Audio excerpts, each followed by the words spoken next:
नमस्कार मंडळी, मी सायली, तुमची जवळची मैत्रीण। संध्याकाळचे 4 वाजलेत आणि आता इथे मी एक व्हिडिओ शूट करायला बसली आहे। तर थायरॉइड आणि पीसीओडी मधून मी कशी बाहेर पडले ह्या रिलेटेड हा व्हिडिओ असणार आहे। तो लवकरच तुम्हाला पाहायला मिळेल। हा शूट झाल्यानंतर तो एडिटरकडे एडिटिंगसाठी जाईल आणि त्यानंतर मग मी तो अपलोड करेन। तर 1 तास 1.5 तास लागेल मला हा व्हिडिओ शूट करण्यासाठी। हा व्हिडिओ झाला की मग आज किराणा वगैरे आणायला जायचंय आणि एकंदरीतच आजचं सगळं रुटीन मी तुमच्यासोबत शेअर करतेय ह्या व्हिडिओमधून। तुम्हाला डेली रुटीन व्लॉग्स बघायला आवडतात आणि म्हणूनच हा एक रुटीन व्लॉग करायचं मी ठरवलंय। जे मला व्हिडिओमध्ये बोलायचं आहे ते मी आधी सगळं लिहून घेते आणि मग व्हिडिओ शूट करायला बसते।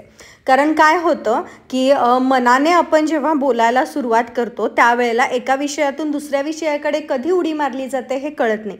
भलेही आपण या सगळ्या गोष्टींचा एक्सपिरियन्स घेतलेला आहे आणि त्यावरूनच आपल्याला बोलायचं आहे, पण तरी देखील व्हिडिओ मोठी होण्याची शक्यता असते आणि म्हणूनच मी आधी सगळा कंटेंट व्यवस्थित लिहून घेते, मुद्दे सगळे काढून घेते आणि मग शूटिंगला बसते।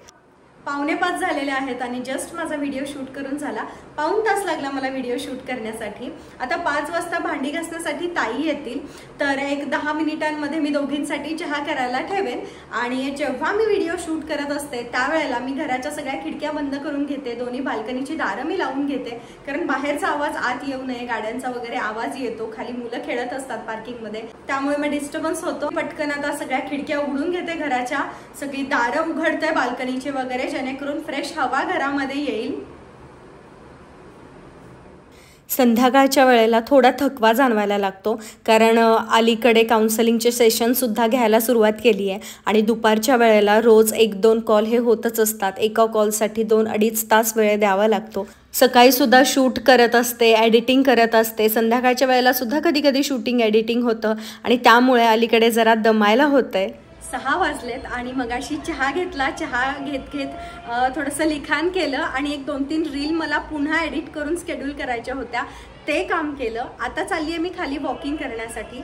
सकाळी उठल्यानंतर 15 मिनिटांसाठी मी प्राणायाम केलं। गेले 1 महिना झाला स्वयंपाक करण्यासाठी ताई येतात, त्यामुळे मग सकाळी मला व्यायाम करण्यासाठी वेळ मिळतो। मी योगा करते किंवा मग खाली जाऊन फिरून येते, पण 2-3 दिवस झालं काय होतंय, ताई नाही आहेत, त्या सुट्टीवरती गेलेल्या आहेत, त्यामुळे मग सकाळी फक्त मी प्राणायाम करतेय आणि मग स्वयंपाकाला लागते आणि मग संध्याकाळच्या वेळेला एकतर सूर्यनमस्कार घालायचे, थोडासा योगा करायचा किंवा मग खाली जाऊन फिरून यायचं। तर मस्त 1-2 गाणी ऐकत आता खाली फिरून येणार। जरासं बाहेर पडून फिरून आलं की छान वाटतं। कधी योगा तर कधी वॉकिंग, असं थोडंसं व्हेरिएशन ठेवलं व्यायामामध्ये पण की आपल्याला छान वाटतं। तर चला आता खाली जाऊन फिरून येते आणि मग आल्यानंतर स्वयंपाक करायचा। पार्किंग आमचं बरंच मोठं आहे, त्यामुळे मी इथेच वॉक करते, बाहेर जाण्याची गरज पडत नाही। वॉकिंग करून आल्यानंतर फ्रेश झाले आणि लगेचच स्वयंपाकाला घेतलं। सकाळचं थोडं वरण शिल्लक होतं आणि आता फक्त भेंडीची भाजी, भाकरी आणि भात करायचा होता।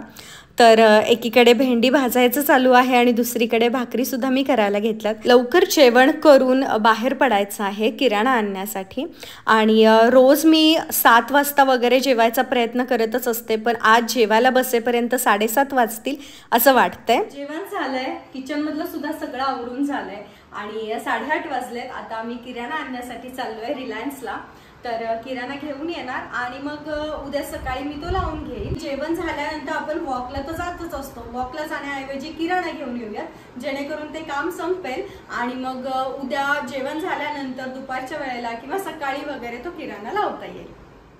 दुसऱ्या दिवशी संध्याकाळी आता आपण भेटतोय। दिवसभर मला किराणा लावायला वेळ मिळाला नाही, एक व्हिडिओ शूट करायचा होता आणि त्यानंतर काउन्सलिंगचे सेशन झाले। आज 2-3 कॉल झाल्यामुळे मला अजिबातच वेळ मिळाला नाही, सगळा वेळ काउन्सलिंगमध्येच गेला आणि आता मी एक करून सगळा किराणा लावायला घेणार आहे। आधी मी सगळा किराणा बाहेर कट्ट्यावरती काढून घेतला। दुपारी मी सगळे डबे जे आहेत ते घासून स्वच्छ पुसून वाळण्यासाठी ठेवून दिले होते, पुसून ठेवले होते, जेणेकरून ते पटकन कोरडे होतील, संध्याकाळपर्यंत ते पूर्णपणे कोरडे होतील आणि आता एक गोष्टी ह्या डब्यांमध्ये भरून ठेवायच्या। उडदाचे पापड आणलेत आणि उडदाचे पापडसुद्धा मी डब्यामध्ये भरून ठेवते, ते जरासं सोपं पडतं भाजून घेण्यासाठी. त्यानंतर जे जुने शेंगदाणे होते ते मी एका छोट्या डब्यामध्ये काढले आणि शेंगदाण्याच्या डब्यामध्ये आत्ता आणलेले सगळे शेंगदाणे काढून ठेवले. त्याचबरोबर मूग डाळसुद्धा आणलेली. अलीकडे रोजच वरण करायचं चाललं आहे, त्यामुळे मग मूग डाळ मी थोडी जास्त आणली. 1 किलो मूग डाळ आणली होती, ती ह्या डब्यामध्ये व्यवस्थित बसून गेली. त्याचबरोबर हिरवे मूग जे आहेत ते सुद्धा आणले होते. तर मी आधी काय केलं, हिरवे मूग एका डब्यामध्ये काढले आणि मागच्या महिन्याचे शिल्लक राहिलेले जे मूग होते ते एका बॅगमध्ये काढून त्यावरती ठेवून दिले. जुने मूग संपले किंवा नवे मूग वापरायला घ्यायचे. त्यानंतर मटकीचं सुद्धा मी तसंच केलं. आधी नवीन आणलेली मटकी सगळी मी डब्यामध्ये काढून घेतली आणि जी जुनी मटकी होती ती एका बॅगमध्ये भरून ती कॅरी बॅग तशीच ठेवून दिली. सगळे जे कडधान्य आहेत जे थोडेच आहेत ते मी सगळे एका छोट्या छोट्या बॅगमध्ये भरले, कॅरी बॅगमध्ये, आणि ते सगळे या डब्यांमध्ये ठेवून देणार, जेणेकरून एकाच डब्यामध्ये 2-3 प्रकारचे कडधान्य बसतील आणि मग बाकीचे डबे मला दुसऱ्या गोष्टी ठेवण्यासाठी उपयोगी येतील. इथे उडदाची डाळ आहे, उडदाची डाळसुद्धा मी काढून ठेवली. त्यानंतर ही हरभरा डाळ आहे, हरभरा डाळ काढली. फुटाणे डाळ होती ती एका बॅगमध्ये भरून हरभरा डाळीच्या वरती ठेवून दिली. त्याचबरोबर तूर डाळ आहे, तूर डाळ पण मी याच डब्यामध्ये ठेवली एका पिशवीमध्ये टाकून. हे जे सगळे डबे आहेत कडधान्य ठेवण्यासाठी, हे मी फ्लिपकार्टवरून लग्न झालेलं आमचं त्यावेळेला ऑर्डर केलेले. म्हणजे आता जवळजवळ 3 वर्ष होत झालीच या डब्यांना, आणि तरी देखील अजूनही ते डबे अगदी व्यवस्थित आहेत, जरासुद्धा खराब झालेले नाही आहेत. म्हणून मग मी अजूनही कडधान्यांना हेच डबे वापरते आहे. सगळी कडधान्य भरून झाली आहेत आणि आता हे डबे मी व्यवस्थित शेल्फमध्ये लावून घेतले. पांढरे तीळ आणलेले आहेत, तीळ मी एका लहान डब्यामध्ये काढून घेतले. आता जेव्हा वेळ मिळेल तेव्हा मी ते भाजून ठेवेन. चवळी, त्यानंतर चणे आणि जिरेचं एक पाकिट आहे, ते सगळे मी ह्या डब्यामध्ये भरून ठेवले. हा डबा रिकामा होता आणि हा डबा मोठा पण होता, त्यामुळे तिन्ही पाकिट्स ह्याच्यामध्ये बसून गेले. आता ज्वारी आणलेली आहे, तर ही ज्वारी मला ॲक्च्युली निवडून मग दळायला द्यायची आहे, पण तोपर्यंत मी आता ह्या डब्यात भरेन आणि मग उद्या दुपारी किंवा आज रात्री जर वेळ मिळाला तर मग ही निवडून ठेवेन. मग उद्या वगैरे दळण आणायला जाता येईल. त्याचबरोबर पोहेसुद्धा आणलेत, तर मी ह्यावेळी सुट्टे पोहे पण आणलेत आणि गुड लाईफचे पण पोहे आणलेत. दोन्ही मी वापरून बघणार, कोणते चांगले वाटतात ते पुढच्या महिन्यापासून घेऊन येणार.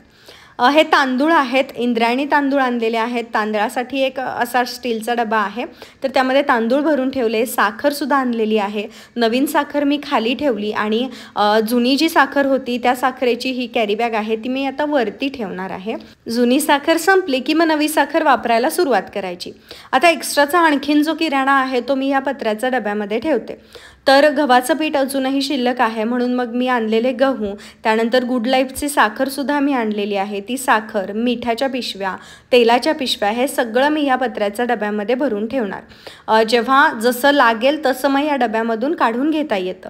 गॅस कट्ट्याच्या खाली माझ्या मागे जो कप्पा आहे त्या कप्प्यामध्ये हा डबा व्यवस्थित बसतो आणि ह्यातलं सामान सारखं लागत नाही, कधीतरी लागतं. त्यामुळे मग जे न लागणारं सामान आहे तेच, म्हणजे एक्स्ट्राचं जे सामान आहे तेच मी त्या पत्र्याच्या डब्यामध्ये भरून ठेवते. मागच्या महिन्यातला रवा, साबुदाणे, गूळ हे सगळं शिल्लक होतं, त्यामुळे ह्यावेळी जास्त सामान आणावं नाही लागलं. तरी बऱ्यापैकी सामान आणलंय, पण थोडंफार सामान मागच्या महिन्याचं सुद्धा शिल्लक होतं. या दुसऱ्या पिशवीमध्ये साबण, कोलगेट, मॉइश्चरायझर, तेलाच्या बाटल्या हे सगळं होतं आणि ते सुद्धा सामान मी लावून घेतलं. सगळा किराणा लावून झाल्यानंतर साफसफाईचं काम उरतं आणि तेच आता मी करते. तर जेव्हा आपण डब्यामध्ये सगळा किराणा भरत असतो त्यावेळेला आजूबाजूला थोडंफार काहीतरी सांडलं जातं आणि तेच साफसफाईचं काम इथे चालू आहे. फायनली महिन्याभराचा सगळा किराणा लावून झाला आहे. तुम्हाला आजचा हा व्हिडिओ कसा वाटला मला कमेंट्समध्ये सांगायला विसरू नका. लवकरच अशाच एका नवीन छानशा व्हिडिओसोबत आपण भेटणार आहोत. तोपर्यंत स्वतःची काळजी घ्या. बाय.